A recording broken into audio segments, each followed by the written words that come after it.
مولانا اسد محمود مکی صاحب،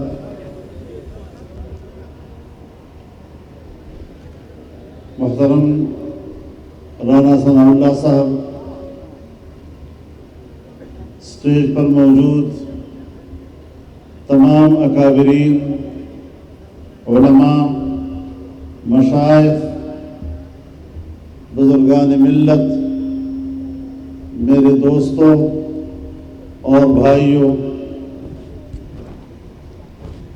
میرے لیے اعزاز اور سعادت کی بات ہے کہ طویل عرصے کے بعد آج فیصل آباد میں رحمت کائنات فاؤنڈیشن کے تحت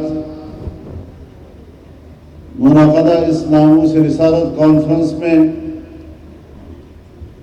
آپ کے ساتھ شریک ہو رہا ہوں۔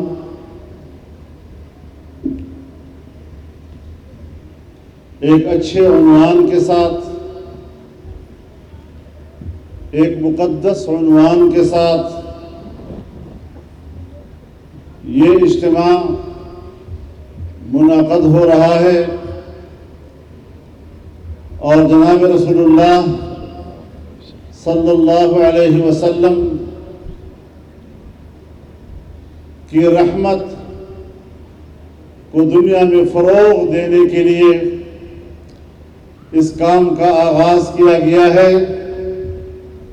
میری دعا ہے کہ اللہ تعالی دین اسلام کو اور جناب رسول اللہ صلی اللہ علیہ وسلم کی رحیمانہ زندگی اور ان کے ثمرات کو دنیا کے ایک ایک فرد تک پہنچائے اور اس سے برابر ہونے کی انہیں توفیق عطا فرمائے۔ میرے محترم دوستوں، رسول اللہ صلی اللہ علیہ وسلم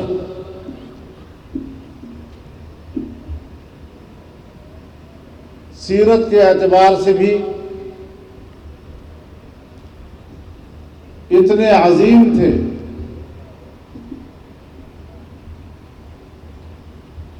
کہ پوری کائنات میں آپ جیسا پھر دوسرا پیدا نہیں ہوا۔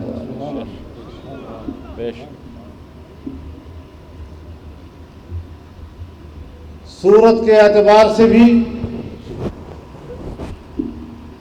آپ جیسا حسین پوری کائنات میں پیدا نہیں ہوا۔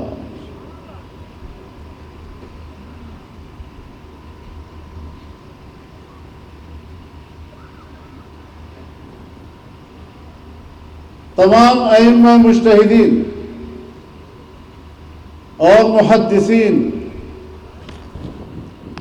اس بات پر متفق ہیں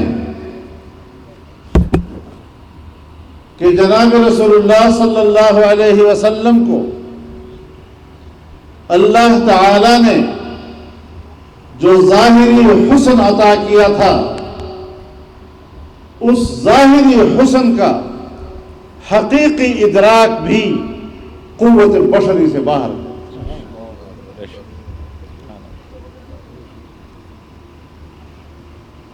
صحابہ کرام رضوان اللہ تعالی علیہم اجمعین نے آپ کے شمائل کا ذکر کیا ہے، آپ کے حسن ظاہری کا اور اخلاق کا تذکرہ کیا ہے، لیکن علماء فرماتے ہیں جہاں تک صحابہ کی نظر پہنچ سکتی تھی، جہاں تک ان کے پاس ادراک کی قوت تھی، یہ اس حد تک کا بیان ہے۔ آپ کا حسن تو اس سے بھی آگے۔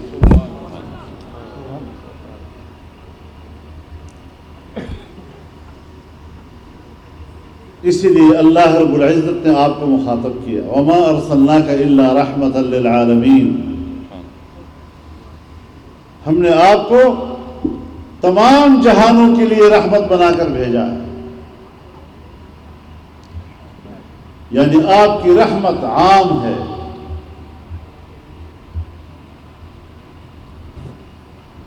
مؤمنین کے لیے بھی اور جو ایمان نہیں لائے بھی۔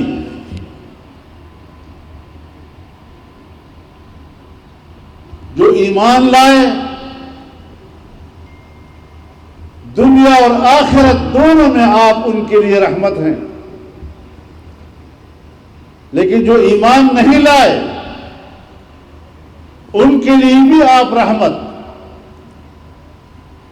کہ اللہ کا انکار کرنے والے اور اللہ کے پیغمبروں سے بغاوت کرنے والے، جن پر زمینیں الٹا دی جاتی تھی، جن پر آسمان سے پتھر برسائے جاتے تھے، جو سیلابوں کے ذریعے تباہ و برباد کر دیے جاتے تھے،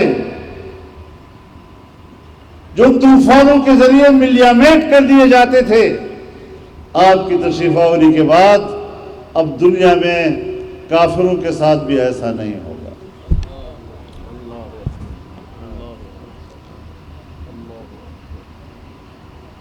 تمام انسانیت کے لیے آپ بشیر و نذیر بنا کر بھیجے گئے،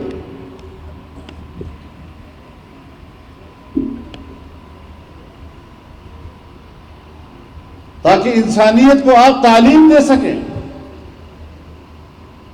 کہ یہ کام کرو، اس میں تمہارے لیے بشارت ہے، تمہارے لیے نعمتیں ہیں، اس کام سے رک جاؤ، اگر نہیں رکو گے تو پھر تمہارے لیے خطرے ہیں، تمہارے لیے نقصان ہے، باخبر کر دینا۔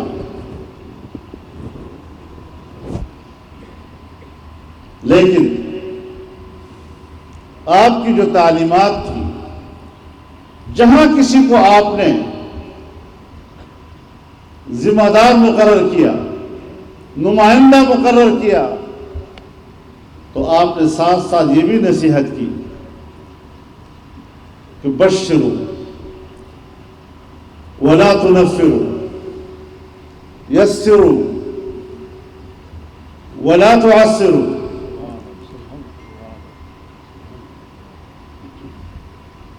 آپ ایک دوسرے کو خوشخبریاں دیا کریں، ایک دوسرے سے اچھی باتیں کیا کریں، اچھے رویوں سے ایک دوسرے سے ملیں، نفرتیں نہ پھیلایا کرو، لوگوں کے لیے آسانیاں پیدا کرو، لوگوں کے لیے مشکل مت پیدا کرو۔ وَكُونُوا عِبَادَ اللَّهِ إِخْوَانًا، اور اللہ کے بندے بن کر بھائیوں کی طرح۔ یہ ہے وہ آپ کی رحمت کا پہلو۔ جب آپ سے کسی نے عرض کیا یا رسول اللہ ادعو علی المشرکین، مشرکین کے لیے بد دعا کر دیجیے، تو آپ نے فرمایا میں تو بد دعا کرنے کے لیے نہیں بھیجا گیا ہوں،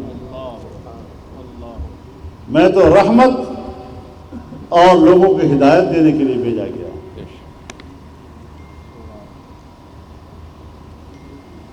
انما بعثت رحمتا مہداتا،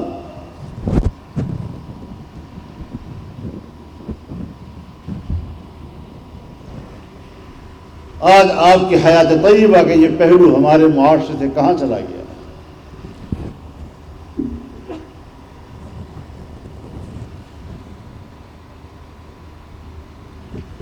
تمام انبیاء سے اللہ تعالیٰ نے یہ عہد لیا،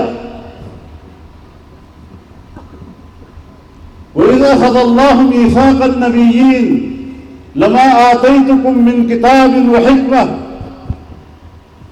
ثُمَّ جَاءَكُمْ رَسُولٌ مُصَدِّقٌ لِّمَا مَعَكُمْ أَأَقْرَرْتُمْ لَتُؤْمِنُنَّ بِهِ وَلَتَنصُرُنَّهُ۔ تمام انبیاء سے اللہ تعالیٰ نے عہد و پیمان لیا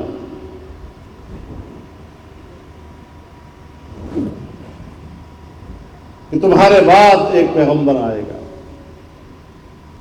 تم پر لازم ہوگا کہ اگر تم نے ان کا زمانہ پایا تو ان پر ایمان بھی لاؤ گے اور ان کی مدد بھی کرو گے۔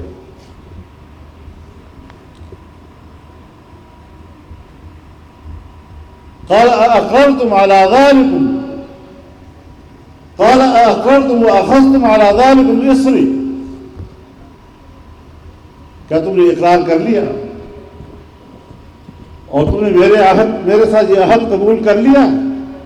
قالوا اقررنا، تمام انبیاء نے کہہ دیا ہم قبول، آپ کا زمانہ ہم اگر پائیں گے تو ان پر ہمارا ایمان بھی ہوگا اور ان کی ہم مدد بھی کریں گے۔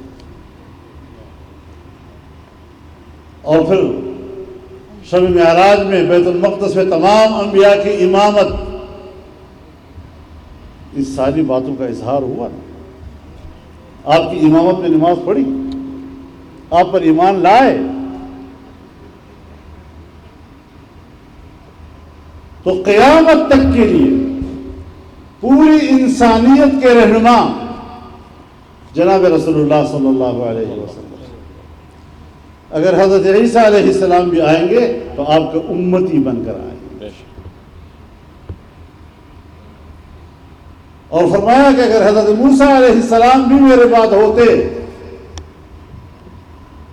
تو پھر میری پیروی کی راہ اس کے پاس اور کوئی چارہ نہ ہوتا۔ تو اس لحاظ سے آپ کا جو قانون ہے اس قانون پر کوئی چیز بالادست ہو سکتی ہے؟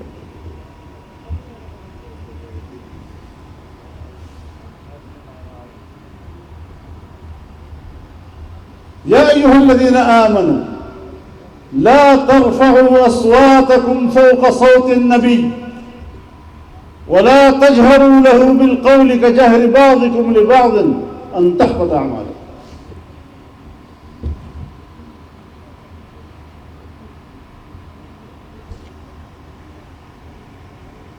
رسول اللہ کی آواز پر بھی آواز اونچی نہیں کرتی۔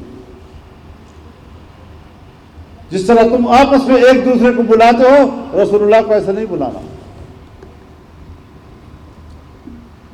ان الذين ينادونك من وراء الحجرات اکثرهم لا يعقلون، جو باہر سے دیہاتی لوگ آتے تھے آداب سے ناواقف، وہ آپ کو نام سے پکار کر آواز دیتے تھے، اللہ نے روکتے ہو۔ میں نے خود قرآن کریم میں اتنی وحی نازل کی، 30 پاروں کی وحی، اور اس پہ میں نے آپ کو نام سے نہیں پکارا۔ ہر پیغمبر کو نام سے پکارا ہے، رسول اللہ صلی اللہ علیہ وسلم کو نام سے نہیں پکارتا۔ یا ایھا الرسول، یا ایھا النبی، یا ایھا المزمل، یا ایھا المدثر، صفات کے ساتھ آپ کو بلاتا۔ جب آپ کی آواز پر آواز اونچی کرنا یہ ناجائز ہے تو آپ کے قانون پر اپنے قانون کو بالادستی دینا یہ جائز ہوگا؟ آپ کے دیے ہوئے نظام پر اپنے نظریات کو بالاتر سمجھنا، اس کا کب جواز ہوگا؟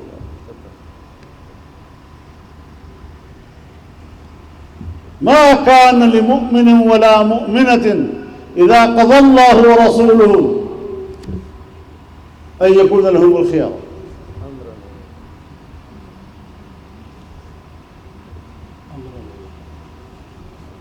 ما كان لمؤمن ولا مؤمنة إذا قضى الله ورسوله أمرا أن يكون لهم الخيرة من أمرهم۔ کسی بھی مومن کے لیے، مرد ہو یا عورت، ایک دفعہ کسی معاملے میں آپ ایک فیصلہ دے دیں، اس کے بعد اس میں سرمو تبدیلی کرنے کا آپ کو اختیار نہیں ہے۔ ہم اچھا بھلا شریعت کا قانون ہوتا ہے اس کو تبدیل کر دیتے، بین الاقوامی دباؤ آ گیا، جدید دور کے تقاضے اور ہوتے ہیں۔ اے رسول اللہ تو قیامت تک کے لیے ہے، جدید دور کے تقاضے اور نئی شریعت اور نئے قانون اور شریعت کے احکامات کو معطل کرنا، اس کا دعویٰ تو قادیانی کر سکتا ہے، کوئی مسلمان تو نہیں کر سکتا۔ بے شک۔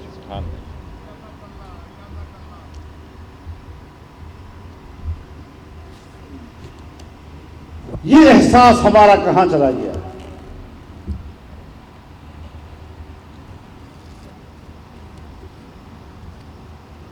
جس نام سے ہم نے یہ وطن حاصل کیا،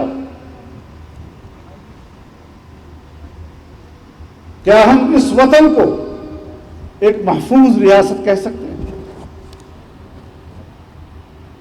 اسلام کے نام پر حاصل کیا ہوا ملک، اسلام کسی کو سلامتی دینے کا نام ہے، ایمان کسی کو امن دینے کا نام ہے۔ آج ہم ارزانی کے ساتھ خون بہا رہے ہیں، ناحق خون بہا رہے ہیں۔ ایک مسلمان کے خون کو اپنے لیے حلال بھی سمجھتے ہیں۔ حرام کا ارتکاب کرنا اس اعتراف کے ساتھ کہ میں حرام کا ارتکاب کر رہا ہوں، گناہگار ہوں، اس سے تو شاید آدمی کافر نہ ہو، لیکن حرام کو حلال سمجھنا اور اس پر فخر کرنا، اس کو اپنے لیے جائز سمجھنا، یہ تو انکار ہے، کفر ہے۔ ہمارے علماء کرام یہ مسئلہ تو ضرور ہمیں بتاتے ہیں کہ زنا کرنے والا اگر زنا کو گناہ سمجھتا ہے اور اپنے آپ کو گناہگار سمجھتا ہے تو یہ معصیت کا مرتکب ہے، لیکن کافر نہیں۔ چوری کرنے والا، شراب پینے والا اگر اپنے آپ کو گناہگار سمجھتا ہے تو پھر تو کافر نہیں ہے، توبہ کر لے گا، اللہ سے معافی مانگ لے گا۔ دیکھیں اگر اس کو حلال سمجھتا ہے، پھر ہمارے بہت سے لوگ ایسے ہیں کہ جب یورپ میں جاتے ہیں اور وہاں کا قانون ان کو اجازت دیتا ہے تو وہاں جا کر وہ کہتے ہیں ہمیں قانون اجازت دیتا ہے، وہاں اپنی شریعت بھول جاتے ہیں۔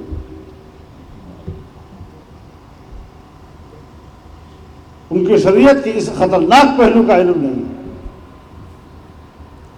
لیکن ایک مسلمان کا خون اپنے لیے حلال سمجھنا، یہ پھر بھی مسلمان کہلائے گا؟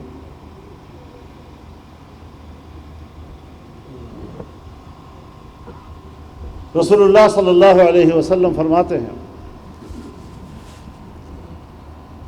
لزوال الدنیا اہون علی اللہ من قتل دم مسلم۔ ایک مسلمان کا خون کرنا اس کے مقابلے میں پوری دنیا کا تباہ ہو جانا یہ اللہ کے لیے آسان ہے۔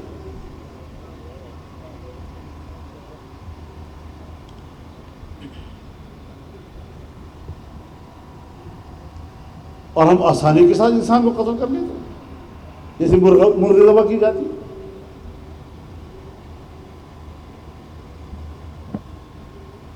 پاکستان کا استحکام امن میں ہے، ناجائز قتل نہ جج کے لیے جائز ہے، نہ کسی جرنیل کے لیے جائز ہے، نہ کسی پولیس کے لیے جائز ہے، نہ کسی فوجی کے لیے جائز ہے، نہ کسی عام شہری کے لیے جائز ہے۔ کیا حق پہنچتا ہے؟ زندگی اللہ کی دی ہوئی امانت ہے۔ آپ کون ہوتے ہیں کہ اللہ کی امانت پر ڈاکہ ڈالتے ہیں؟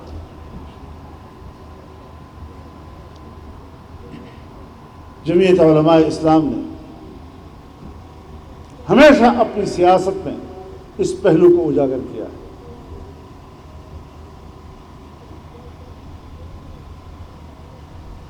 انسانیت کو آج امن چاہیے۔ امریکہ اور یورپ وہ اپنے اسلحے ہمارے ملکوں میں آزما رہے ہیں، اپنا اسلحہ بیچنے کے لیے جنگ اس کی منڈی ہوا کرتا ہے۔ ہماری مسلمان دنیا پر جنگ مسلط کر کے انہوں نے اسلامی دنیا کو اپنے اسلحے کا منڈی بنایا ہوا ہے، اور پھر بات کرتے ہیں انسانی حقوق کی۔ جن کے ہاتھوں سے انسانیت کا خون ٹپک رہا ہو،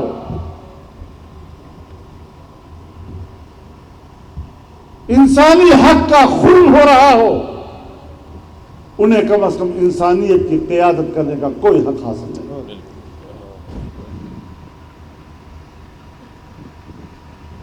ہمیں اپنے وطن کو اس حد تک آزادی کی طرف لے جانا ہے، اپنی معیشت کو مستحکم کرنا ہے،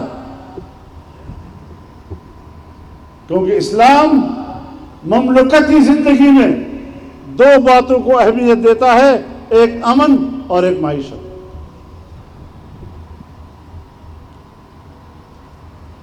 امن نام ہے انسان کے جان کا تحفظ، اس کے مال کا تحفظ، اس کے عزت و آبرو کا تحفظ۔ تمام قوانین کا محور انسانی حقوق ہے، اور تمام قوانین کا محشر لوگوں کی بہتر معیشت ہے۔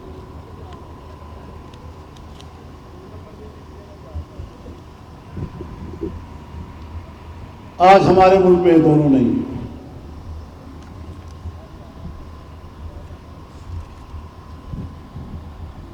نہ امن ہے نہ معیشت ہے۔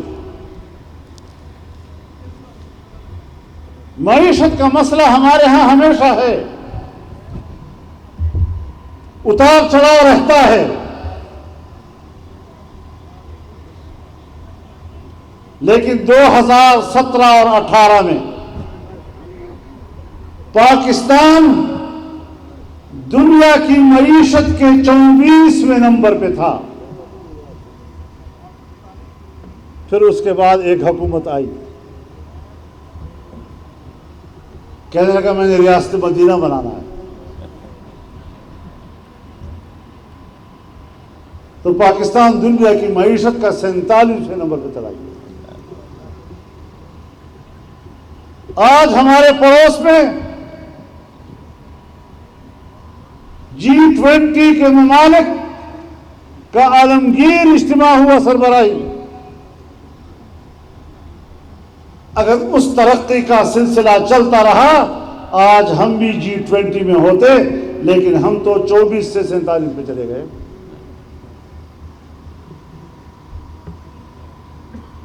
جہاں 2017-18 میں ہم نے پاکستان کی سالانہ مجموعی ترقی کی شرح 6% رکھی تھی،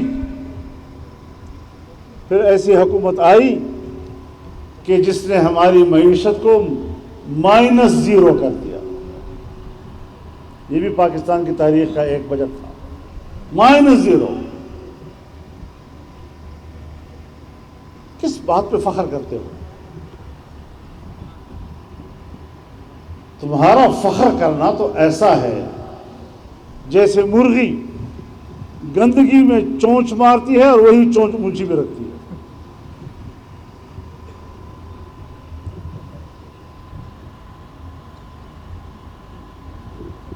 غلاظتوں سے بھرے لوگ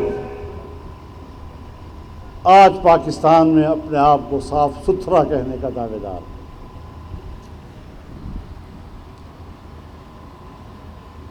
بازار میں ننگے تلنگے کھڑے ہونا اور ہاتھ میں تختی اٹھا کر کہنا لوگوں حیا کرو۔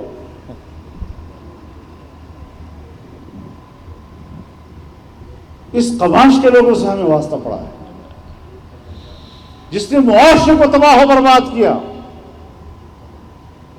جس نے ملک کے اندر سیاسی عدم استحکام پیدا کیا، اور آج بھی پاکستان کے اندر سیاسی عدم استحکام لانے کے ایجنڈے پر عمل درآمد کر رہے ہیں، تاکہ دنیا کو میسج جائے کہ پاکستان میں ہنگامہ آ رہی ہے۔ ذرا حساب لگائیں، اس ماحول میں بندوق اٹھانا، علماء کرام پر خودکش حملے کرنا، بم دھماکے کرنا،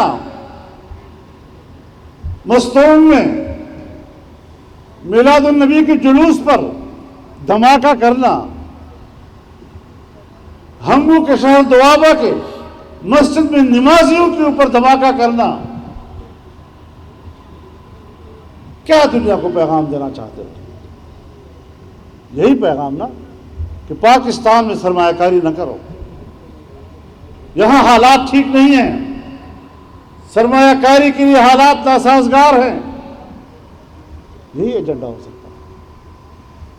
جب پاکستان میں پہلے آپ نے سیاسی عدم استحکام پیدا کیا، پھر معاشی عدم استحکام پیدا کیا، اس کے بعد دفاعی عدم استحکام، فوج کے اندر تقسیم لانا، دفاعی حصار کو توڑنا، جب ان کو شعور آیا کہ یہ کیا ہو رہا ہے اور سنبھلنے لگے، اور جب سنبھل بھی گئے تو پھر آپ نے اپنے ٹائیگرز کے ذریعے سے براہ راست دفاعی اداروں پر حملہ کیا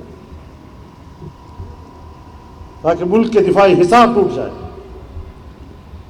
ایک ایک قدم ملک دشمنی سے اٹھایا، کس بات کے خیر خواہ بن رہے ہو؟ ریاست مدینہ کا معنی کیا ہے؟ قانون سب کے لیے برابر ہونا چاہیے، لیکن جب میرے اوپر بات آئے تو میرے خلاف قانون حرکت میں نہ آئے، میں قانون سے مستثنی رہوں گا، باقی سب برابر ہوں گے قانون کے سامنے۔ اگر واقعی ریاست مدینہ بنتا ہے پاکستان تو پھر قانون کے مطابق تو مجھے لگتا ہے آپ چوراہے پہ کھڑے ہوں گے اور آپ کے ساتھ کیا ہو رہا ہوگا۔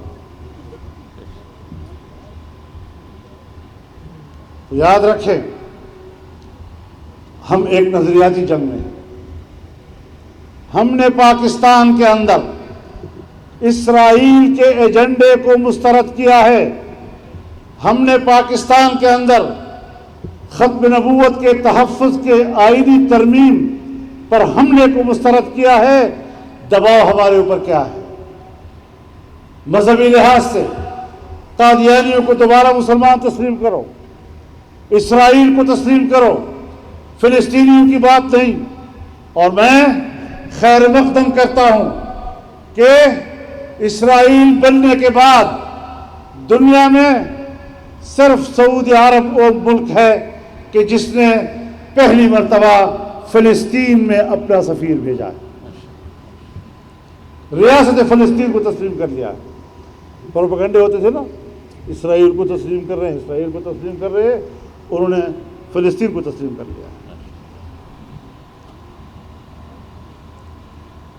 اس رخ پہ ہمیں کام کرنا چاہیے، اپنے مسلمان بھائیوں کے حقوق اور ان کی آزادی کی فکر کرنی چاہیے۔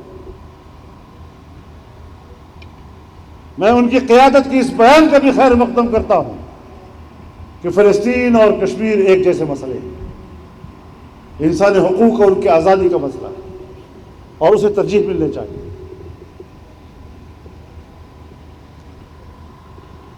تو اس حوالے سے ہم نے اس دباؤ کو پیچھے دھکیلنا ہے۔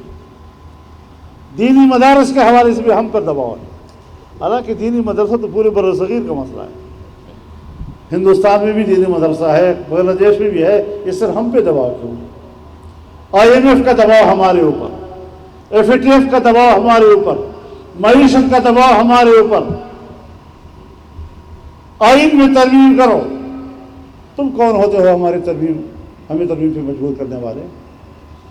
لیکن پچھلی حکومت نے 3.5 سال کے اندر ملک کی معیشت کو اور جو ہمارے مالیاتی ادارے ہیں ان کو IMF کے ہاتھوں گروی بنا دیا،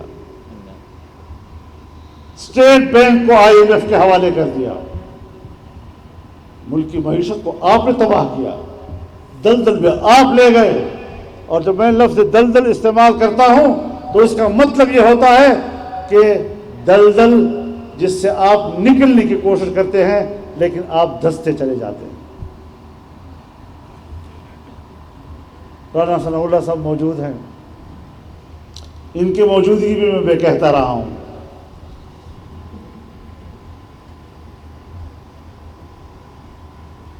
کہ سڑکوں پر آ کر تحریک کو تقویت ملنی چاہیے۔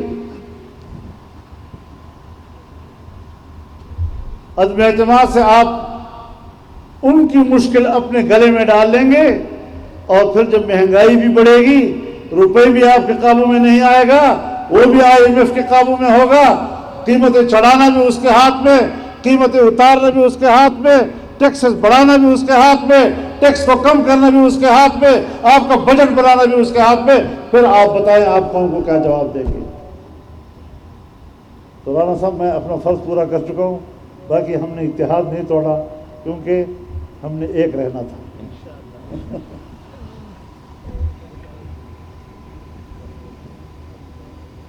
لیکن فتنہ ہے. پھر کبھی کہتا ہے امریکہ نے سازش کی، پھر کہتا ہے امریکہ نے نہیں کی.